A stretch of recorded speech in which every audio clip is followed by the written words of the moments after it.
ನೀವು ಇದನ್ನು ಹೇಳ್ಕೊಳ್ಳಿಲ್ಲ. ನಿಮ್ಮ ಪಂಥದವರು ಇದನ್ನು ಕಳಿಸ್ತಾ ಇದ್ದಾರೆ. ಯಾವ ಪಂಥ? ನಮ್ಗೆ ಯಾವ್ದು ಪಂಥ? ಬಲಪಂಥೀಯ. ಯಾರು ಹೇಳಿದ್ದು?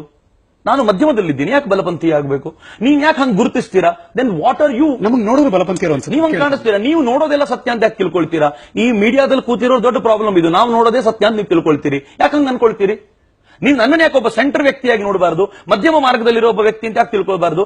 ದೇಶವನ್ನು ಪ್ರೀತಿಸುವ ಯಾಕೆ ಬಲಪಂಥೀಯನೇ ಆಗಿರಬೇಕು? ಎರಡು ಕಾರಣ ಹೇಳಿ, ನೀವು ಬಲಪಂಥೀಯರಲ್ಲ ಅನ್ನೋದಕ್ಕೆ. ನಾನು ದೇಶವನ್ನು ಪ್ರೀತಿಸ್ತೀನಿ, ಅವರು ದೇಶವನ್ನು ಪ್ರೀತಿಸ್ತಾರೆ, ದೇಶವನ್ನು ಎಲ್ಲರೂ ಪ್ರೀತಿಸ್ತಾರೆ. ಹಾಗಿದ್ಮೇಲೆ ದೇಶವನ್ನು ಪ್ರೀತಿಸುವ ಕಾರಣಕ್ಕೋಸ್ಕರ ಯಾಕೆ ಬಲಪಂಥೀಯ ಆಗಬೇಕು? ನಾನು ಹುಟ್ಟಿರುವ ಧರ್ಮವನ್ನು ಪ್ರೀತಿಸಿದ್ರೆ ನಾನು ಯಾಕೆ ಬಲಪಂಥೀಯ ಆಗಬೇಕು? ನೀವು ಬಲಪಂಥೀಯರಲ್ಲ ಅದಕ್ಕೆ ಎರಡು ಕಾರಣ ಬೇಕು. ನಾನು ಬಲಪಂಥೀಯ ಅನ್ಲಿಕ್ಕೆ ನೀವು ಕಾರಣ ಹೇಳಿ. ನಿಮ್ಮ ಭಾಷಣವನ್ನು ಕೇಳಿದಾಗ ನನಗೆ ಅಥವಾ ಯಾರಿಗೆ ಆದ್ರೂ ಅದು ಬಿಜೆಪಿ ಪರ ನಿಲುವುಗಳೇ ಇರುತ್ತೆ ಯಾವಾಗಲೂ. ಬಿಜೆಪಿ ಪರ ನಿಲುವುಗಳು ಅನ್ನೋದು ಯಾವ ಅರ್ಥದ ಮೇಲೆ ಹೇಳ್ತೀರಿ? ನಾನು ಹಿಂದುತ್ವದ ಬಗ್ಗೆ ಮಾತನಾಡಿದ್ರೆ ಬಿಜೆಪಿ ಪರ ನಿಲುವು ಅಂತ ಹೇಳ್ತೀರಿ. ಹಿಂದುತ್ವದ ಪರ ಮಾತನಾಡೋದು ಬಲಪಂಥೀಯಲ್ಲ. ನನ್ನ ಧರ್ಮ ರೀ, ನನ್ನ ತಾಯಿಯನ್ನು ನಾನು ಪ್ರೀತಿಸಿಕೊಂಡ್ರೆ, ನನ್ನ ತಾಯಿನ ವಹಿಸಿಕೊಂಡ್ರೆ ನೀವು ಯಾಕೆ ಯಾವುದೋ ಪಂಥಕ್ಕೆ ನನ್ನ ತಗಲಾಗ್ತೀರಿ? ನಿಮ್ಮ ಪ್ರಕಾರ ವಾಟ್ ಇಸ್ ದ ಡೆಫಿನೇಷನ್ ಬಲಪಂಥೀಯ ಅನ್ನೋದಕ್ಕೆ? ನಾನು ಯಾಕೆ ಕೊಡಬೇಕು ಅದನ್ನ?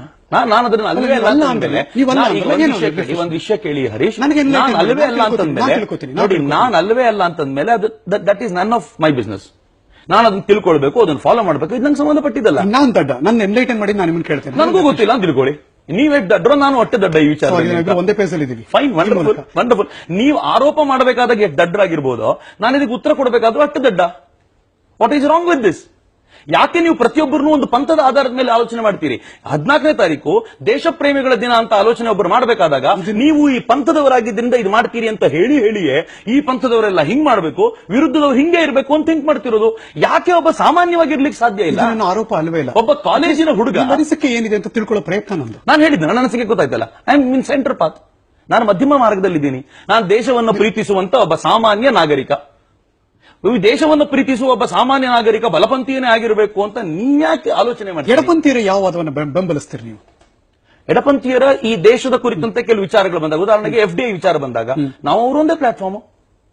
ಹೊರದೇಶದಿಂದ ಬಂಡವಾಳ ಎಷ್ಟು ಬರಬೇಕು ಅನ್ನೋದ್ರ ಮೇಲೆ ನಾವು ಅವರೊಂದೇ ಪ್ಲಾಟ್ಫಾರ್ಮ್. ಈ ಏನು ಅಣು ಒಪ್ಪಂದದ ಪ್ರಕಾರ ಅಮೆರಿಕ ಮತ್ತು ಭಾರತದ ನಡುವೆ ಏನಾಗಬೇಕು ಅಂತಿತ್ತು, ನಾವು ಅವರೊಂದೇ ಪ್ಲಾಟ್ಫಾರ್ಮ್.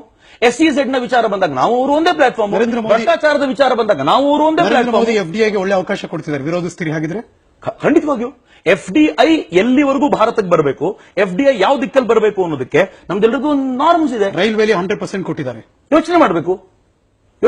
ನೀವು ವಿರೋಧಿಸ್ತೀರಿ? ಖಂಡಿತವಾಗಿ. ಯಾವುದು ಈ ದೇಶಕ್ಕೆ ಮಾರಕವೋ ಅದನ್ನು ಯಾರಾದ್ರೂ ವಿರೋಧಿಸಲೇಬೇಕಲ್ಲ. ಭೂ ಸುಧಾರಣೆ ಕಾಯ್ದೆ ತಿದ್ದುಪಡಿ ತರ್ತಿದ್ದಾರೆ, ಖಂಡಿತವಾಗಿ ವಿರೋಧಿಸಬೇಕು. ತಪ್ಪಿಲ್ಲ ಅದರಲ್ಲಿ. ಅಂದ್ರೆ ಮೋದಿ ಅವರು ವಿರೋಧಿಸ್ತೀರಿ?